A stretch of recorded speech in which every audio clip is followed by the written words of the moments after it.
So I've got a few big picture college football things I want to get off my chest, some questions I want to answer, and all that's coming up after the bumper. What do you mean you don't subscribe to my son's YouTube channel? Mama, no! Just snap the damn ball, RJ. What's up, kinfolk? It's RJ Young. I am not on a step mill. Consider hitting the like and subscribe button because I upload a video every single day. It's always OU related, college football related, sports related. We have a good time. And today, I got a few things that I want to get off my chest. Starting with, is the Pac-12 going to get a team into the college football playoff this year? And you know what? Probably not, unless Oregon just runs through the Pac-12 because they have the best loss against this Auburn team. It's still got the meat of its schedule left to go. I'm going to talk a little bit more about Florida Auburn later on in this upload. But the thing about the Pac-12 that you really have to understand is there are no undefeated teams left. There's 7 teams with 1 loss. The loss from Utah to USC does not look good. You also got the loss to Cal by Washington that does not look good. Again, you're just beating up on each other. I get that UCLA beating on Washington State does not necessarily mean much to folks outside the Pac-12, but it does to those of us that are taking into account just what this conference is about and trying to measure it against other class opponents. I mean, you look inside the top 10, you don't see a Pac-12 team. That should tell you a lot. It's also one of those things where you're looking at strength of schedule. And my goodness, I get that Oregon played Auburn, but you also got Montana on your schedule and Nevada on your schedule, and those 2 teams ain't very good, right? So you're going to need some help. You're also going to need at least Auburn to go perhaps 11-1 to give you a shot, but I don't necessarily think that that's on the table because the SEC West is once again loaded, but what else is new? The next question that I kind of want to get off my chest is Bama a shoo-in in the college football playoff?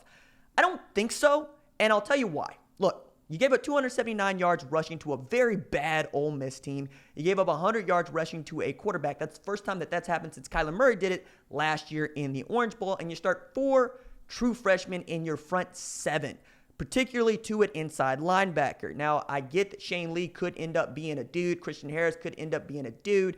But I think that this inexperience is going to come back to bite you when it comes time to stop the run. And Alabama's always been pretty good about stopping the run, and you're going to have to be with what's left on your schedule. I mean, you got to travel to Texas A&M, and while people are down on A&M, I still think it's really difficult to win at Kyle Field, and we're going to try to give you some credit for that if you do. Also, you got LSU coming into Tuscaloosa, and that game has college football playoff implications. As a matter of fact, kind of like Georgia and Notre Dame, it feels like a play-in game or maybe even like a quarterfinal game for the college football playoff because you got to believe that one of those 2 teams is going to make it into the SEC championship and perhaps challenge a Georgia or a Florida for SEC supremacy, and that winner is going to get into the college football playoff regardless by my accounting. You also got to go to Jordan-Hare for the Iron Bowl, and that game is going to be squirrely. If it hasn't already been squirrely in the past, it's going to be squirrely again because you got an outstanding defense, particularly defensive front. True freshman quarterback in Bo Nix, who's been up and down, seems to be bringing things together, but I don't really know, man. I mean, you got to rely a lot on Seth Williams, Anthony Schwartz, Boobie Whitlow, and of course, if Bo Nix can't pass the ball that day, could be a really tough time. But then again, like I said, their strength is running the ball on offense, and right now, Alabama's weakness is stopping the run. So that game in Jordan-Hare is going to have a lot of college football playoff implications as well. Also, you got to remember that Alabama's offense has been ridiculous. It's on par with Oklahoma's offense. Once again, they scored at least 42 points in every game they've played. Tua Tagovailoa has been a titan at quarterback. We understand that when that wide receiving core is healthy, it's one of the best in college football, if not the best in college football. Henry Ruggs, when he gets out in the open field, you're not going to catch him. Devontae Smith is capable of torching you. Jerry Jeudy, we know about, Biletnikoff Award winner last year. And, of course, Jalen Waddle is no slouch over there. So I don't think they're a shoo-in, but it's going to surprise nobody to see Bama in the college football playoff. Next thing I wanted to get to is Jim Harbaugh on thin ice? And I think with a loss to Iowa at home, yes, he is going to be out.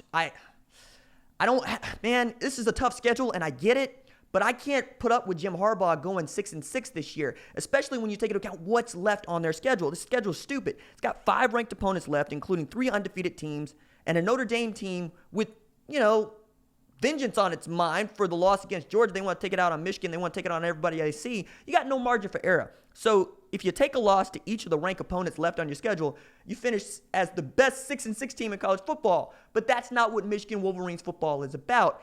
And while Jim Harbaugh has certainly raised the floor on what we expect from Michigan football, he has not beaten Ohio State, and he has not won a Big Ten championship, and he has not competed for a college football playoff spot. And that's what it has to be at Michigan. And with the money that they're paying him and the money that they spend in recruiting, you would expect Michigan to be the class of the Big Ten. But it's been Ohio State's conference, and it seems like it's going to be once again this year.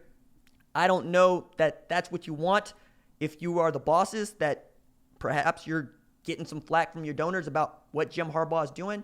But if you get a vote of confidence from them, yeah, he could probably make it through another year. But going through this offensive change with Josh Gattis as his offensive coordinator, it ain't been going very well. They have no running game really to speak of.